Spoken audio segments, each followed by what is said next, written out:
পশ্চিমবংগৰ চিকিৎসক ছাত্ৰী ডক্টৰ মৌমিতা দেৱনাথক ধৰ্ষণ কৰি নৃশংসভাৱে হত্যা কৰাৰ ঘটনাক ন্যায় বিচাৰি প্ৰতিবাদ অব্যাহত ৰখাৰ সময়তে বালিপৰাটো মৌমিতা কাণ্ডৰ ন্যায় বিচাৰি মহিলাসকলে উলিয়াই এক বিশাল প্ৰতিবাদী সমদল হাতে হাতে মমবাতি লৈ বালিপৰাৰ মহিলা যুৱতী কেইবা শতাধিক প্ৰতিবাদকাৰীয়ে ছাত্ৰী তথা মহিলাসকলৰ নিৰাপত্তা সুনিশ্চিত কৰক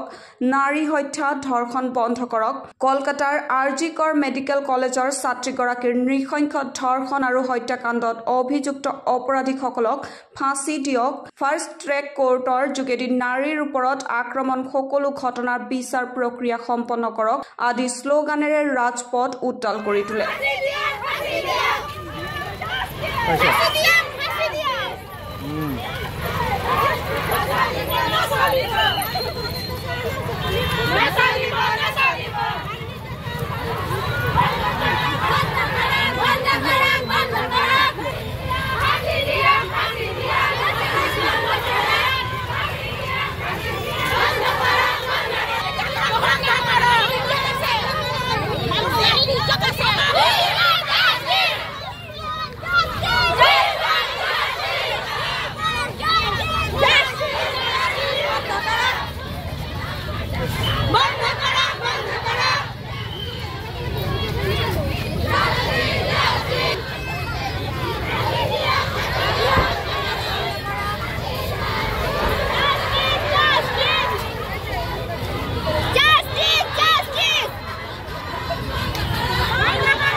আজি কাৰ্যসূচী আমি মহিলাসকলৰ যেটো আমি স্বাধীন যেটো আমাৰ নিৰপেক্ষ আজি আমি নিৰপেক্ষ বুলি নাভাবো কাৰণ কলিকতাত আজি আমাৰ মৌমিতা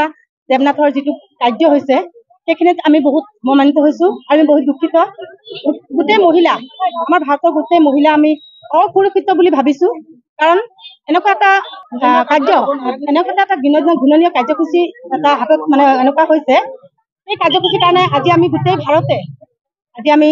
নিস্তব্ধ হৈ আছো এতিয়ালৈকে জাষ্টিছ হোৱা নাই আৰু এতিয়ালৈকে কোনো আমি ভাবিছিলো যে লগে লগে ফাঁচিৰ এটা অৰ্ডাৰ আহিব বা আমি ফাঁচি লৈ তেওঁ ওলমিব আমি চাব পাৰিম কিন্তু আজিলৈকে আমি তেনেকুৱা এটা দেখা নাই লং প্ৰচেছ চলি আছে সেই লং প্ৰচেছত আমি নিবিচাৰো আমি মুখ্যমন্ত্ৰী তেওঁ এজন মহিলা হয় কি চাই আছে তেওঁ একচুৱেলি লগে লগে এইটো বিচাৰ ল'ব লাগিছিলে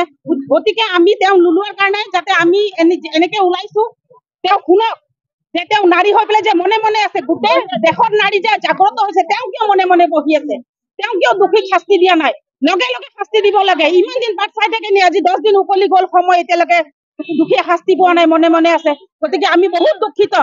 আমি ভাবো এনেকে যে আমি সন্ধিয়া সময়ত আমি ঘৰৰ পৰা ওলাম আমি ভাবিবলগীয়া হৈছে আমাৰ ছোৱালী আমি বাহিৰলৈ কেনেকে ওলাই দিম সেইটো আমি ভাবিবলগীয়া হৈছে আমি সুৰক্ষিত নহয় গতিকে আমাৰ ভাৰতৰ প্ৰধানমন্ত্ৰীৰ ওচৰতো আমি আহ্বান জনাইছো তেওঁ ভালকে যাতে মানে এইটো বিচাৰটো ভালকে লয় যাতে উচিত বিচাৰ হয় দুখীয়া শাস্তি পাবলৈ আমি সেইখিনিয়ে বিচাৰিছো